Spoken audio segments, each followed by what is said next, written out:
Once upon a time, there was a small bookstore tucked away in a quiet corner of the city. The store was run by a friendly old man named George, who had spent his entire life surrounded by books. George loved nothing more than spending his days reading and sharing his love of books with anyone who walked through his door. One day, a young woman named Emily came into the bookstore. She was browsing the shelves when she stumbled upon a small, old-looking book that caught her eye. She picked it up and leafed through the pages, but she couldn't quite make out the title. George noticed her interest and came over to ask if she needed any help. Emily showed him the book and asked if he knew anything about it. George took one look at the cover and his eyes lit up. "Ah, that's a rare find," he said. "It's a first edition of The Spare Book." "The Spare Book?" Emily asked, intrigued. "Yes," George replied. "It's a book that was written by a famous author many years ago.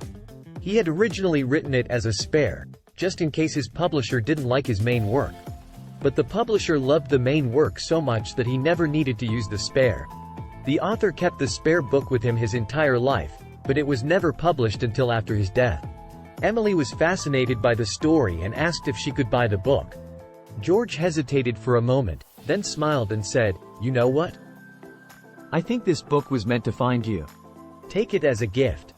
Emily was surprised and grateful. She thanked George and promised to treasure the book forever. As she walked out of the store, she couldn't help but feel that the book was somehow meant for her, that it had found its way into her life for a reason. Years passed, and Emily kept the book close to her always. She read it many times, each time discovering new meanings and insights. Eventually, she became a writer herself, and the spare book became her source of inspiration. She wrote a novel that became a bestseller, and she knew that she owed it all to the spare book and the kind old man who had given it to her all those years ago. Regenerate response.